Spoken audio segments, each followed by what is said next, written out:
Hello friends, good morning. Welcome back to my channel. আমার আরও একটি নতুন ব্লগে তোমাদেরকে অনেক অনেক ওয়েলকাম। তোমরা সবাই কেমন আছো? আশা করি নিশ্চয়ই তোমরা সবাই খুব ভালো আছো, আর আমরাও খুব ভালো আছি। দেখো, আজ শুক্রবার, এখন বসেছি একটু মিষ্টির চুল কাটাতে। তোমাদের দাদাভাই গেছে অফিসে।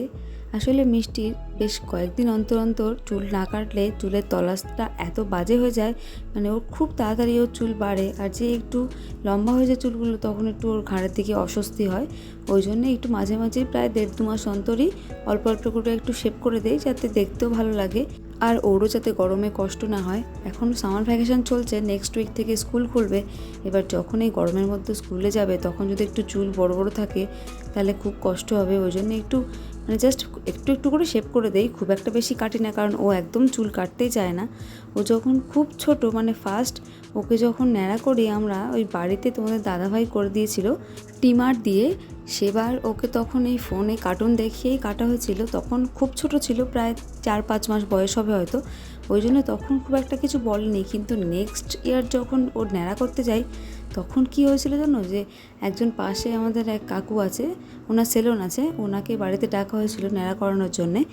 উনি এসে একটা সাইড করে দিয়েছিলেন, কিন্তু বাকি সাইডটা মানে মাথার 3 ভাগের 1 ভাগ ন্যাড়া করা গেছিলো, কিন্তু বাকি 2 ভাগ করা যায়নি। কি বাজে একটা লাগছিল দেখতে। তারপর রাত্রেবেলা আমার দাদু বসে ওকে ওই দাড়ি কাটা যে রেজার হয় ছেলেদের, সেই রেজার দিয়েই ওর বাকি চুলটা কাটা হয়েছিল। তাও কিভাবে জানো, ও লবণ খাচ্ছিল বসে বসে। ও তখন খুব লবণ খেতে ভালোবাসতো, একটু একটু করে লবণ খাচ্ছিল, আর সেই সুযোগেই ও চুলটা কাটা হয়েছিল। একদম ও চুল কাটতে চায় না, ন্যাড়া তো মোটেই না।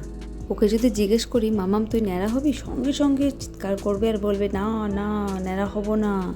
মিষ্টির চুল ছোটোবেলায় খুবই পাতলা ছিল, এখনও পাতলা আছে, কিন্তু আগে আরও কম চুল ছিল মাথায়। এবার 2বার ন্যাড়া হওয়ার পরে আগের থেকে একটু চুলের কোয়ালিটিটা ভালো হয়েছে, কিন্তু খুব একটা মোটা নয় চুল, খুবই পাতলা পাতলায়।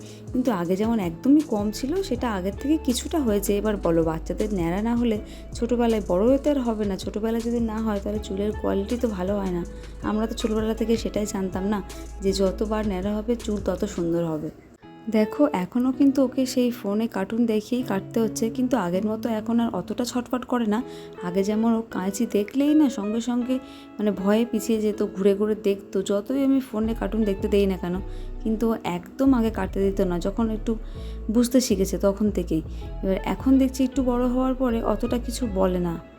বেশ কয়েকদিন ধরেই ভাবছিলাম যে মিষ্টির চুলটা একটু কাটিয়ে দেবো, কিন্তু এই সপ্তাহটা যা যাচ্ছে, কখনো অমাবস্যা, কখনো একাদশী, কখনো মিষ্টির জন্মবার, কখনো পড়ছে শনিবার মঙ্গলবার, এই করতে করতে কত সপ্তাহটা পুরো গেল, একদম কাটাতেই পারলাম না।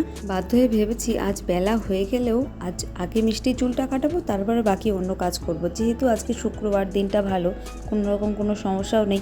আর বাচ্চাদের তো জানো, একটু শরীর খারাপ থাকলেও চুল কাটা যায় না, কারণ সবাই বারণ করে চুল কাটতে নেই। এবছর গরমেও ভেবেছিলাম যে ন্যাড়া করিয়ে দেব, কিন্তু তারপর চিন্তা করলাম যে এই বছর মিষ্টির 5 বছরের জন্মদিন, মানে এবছর ডিসেম্বরে মিষ্টির 5 বছর কমপ্লিট হবে।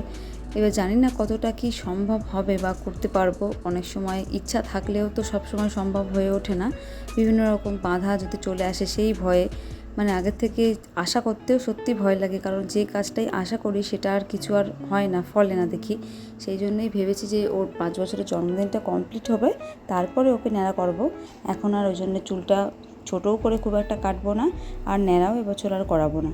যদিও এখনও মিষ্টির 5 বছর পূর্ণ হতে 6 মাস মতন টাইম আছে, কিন্তু তাও এখন আর চুলটা খুব একটা ছোট করব না, কারণ ততটা সুন্দর বড় হবে না। আর সামনে কয়েক মাস পরেই তো আসছে পুজো, এখন চুল কেটে ফেললে বলো কেমন লাগবে, যেহেতু ও একদম নিজেই চুল কাটতে পছন্দ করে না।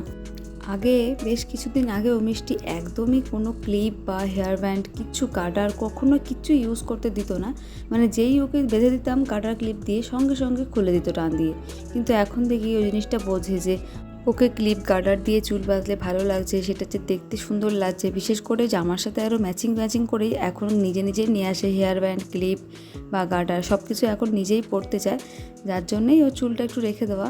ও যেহেতু ভালোবাসে এখন ওইগুলো পরতে, কিন্তু বাড়িতে কিছু করবে না। যখনই বাড়িতে গরম লাগলে যদি বলি যে মামাম এসো একটু চুলটা বেঁধে দেয়, কিচ্ছুতেই চুলটা বাঁধবে না।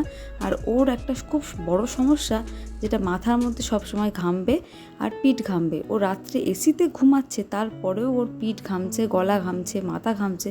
কি করে যে এত ঘামে আমি বুঝতেই পারি না। সত্যি কথা বলতে আমার খুব ইচ্ছা ছিল যে আমার একটা মেয়ে হোক, কারণ মেয়েদেরকে বিভিন্ন সুন্দর সুন্দর ড্রেস পরানো যায়, খুব সুন্দর করে সাজানো যায়।